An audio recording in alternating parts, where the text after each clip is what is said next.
Olá! Neste vídeo irei explicar como funcionam os circuitos magnéticos. A produção de um campo magnético se dá pela lei de Ampère. No exemplo, temos uma bobina enrolada em um material ferromagnético. Essa lei calcula o produto escalar entre a intensidade do campo magnético, H, e o comprimento médio do núcleo, L, para obtermos a corrente líquida do circuito, multiplicado pelo número de voltas da espira. Para calcular o campo, é necessário também relacionarmos a intensidade com a permeabilidade magnética, calculada pela multiplicação da permeabilidade do vácuo pela permeabilidade relativa. É importante dizer que a intensidade é o esforço realizado pela corrente elétrica para estabelecer um campo magnético no material, e que a permeabilidade é o quão fácil ou difícil é de permanecer essa estabilidade. Com eles, é possível calcular o B, densidade do fluxo magnético.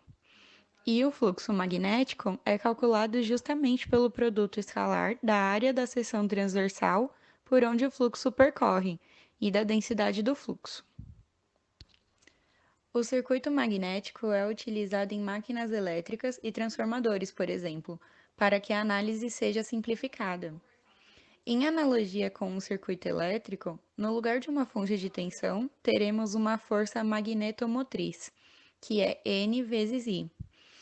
Assim como a resistência é uma medida de conduzir o fluxo, no circuito magnético temos a relutância. A curva de magnetização em corrente contínua é a representação do comportamento do campo dentro do material quando uma bobina é enrolada nele. Ela mostra que conforme a corrente vai aumentando, o fluxo também aumenta e os domínios do material começam a rotacionar. Esses domínios são ímãs elementares do material que tendem a se alinhar em uma direção de acordo com o aumento da corrente, chegando em uma linha de saturação.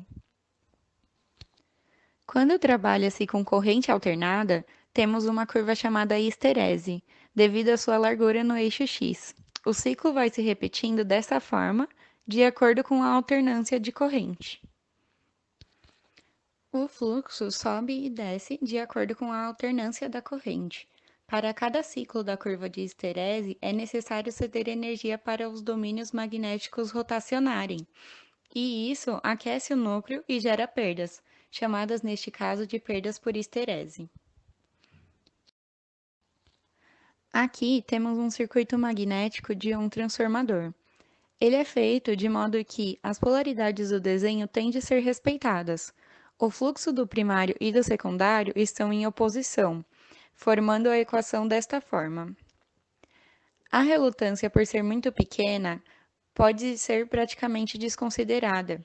Dessa forma, a FMM1 é praticamente igual a FMM2.